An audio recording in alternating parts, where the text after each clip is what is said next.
जैसे कि आप सभी को पता चल गया होगा या फिर नहीं भी पता चला होगा तो मैं बता दूं, पावर स्टार पवन सिंह का वीडियो आप देख सकते हैं। इस वीडियो में दिखाई दे रहे होंगे। साथ में श्वेता महारा का कल इंगेजमेंट था। उसमें पावर स्टार पवन सिंह पहुंचे हुए थे पूरी टीम के साथ। और ये जो इंगेजमेंट हुआ है, श्वेता महारा के बचपन के दोस्त वेद शर्मा, उनके साथ ही इनका इंगेजमेंट हुआ है। बाकी फैमिली फ़ोटो आप लोग देख सकते हैं। जो फ़ोटो श्वेता महारा ने अपने स्टोरी पर लगाया है, अभी तक ये खबर गुप्त थी। एक तरह से बहुत सारे लोगों को नहीं पता थी, लेकिन अचानक से पावर स्टार पवन सिंह का एक रील्स वायरल होना शुरू हुआ, जिसमें पावर स्टार पवन सिंह श्वेता महारा के साथ गाना गाते हुए और स्टेज पे मस्ती करते हुए दिखाई दे रहे हैं। उसके बाद से ये एंगेजमेंट की खबरें और वीडियोज़ सोशल मीडिया पर वायरल होना शुरू हो गई है। और ये फ़ोटोज़ कुछ आप देख सकते हैं, जो श्वेता महारा वेद शर्मा के साथ अपना एक जिम चलाती है द्वारका में, और वहीं से कुछ फ़ोटोज़ भी वायरल होना शुरू हुए हैं। जिसके बाद से ये पता चल गया है कि श्वेता महारा का एंगेजमेंट था कल।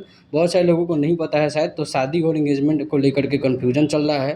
बाकी पावर स्टार पवन सिंह के साथ इनके कई गाने आ चुके हैं। जैसे में हिट गानों की बात करें तो लामी लामी केस पिछली बार आया था, काफ़ी हिट हुआ था। फिर लोई के टोई, ये गाना भी काफ़ी हिट था। उसके बाद खेसारी लाल यादव के साथ भी इनके कई गाने हैं, और इनका जो भोजपुरी एक्ट्रेस के तौर पे काफ़ी ज़्यादा नाम अपना बना चुकी हैं। वीडियो अच्छी लगे तो सब्सक्राइब जरूर करना, और भी वीडियो आपको देखने को मिल सकता है। Thank you.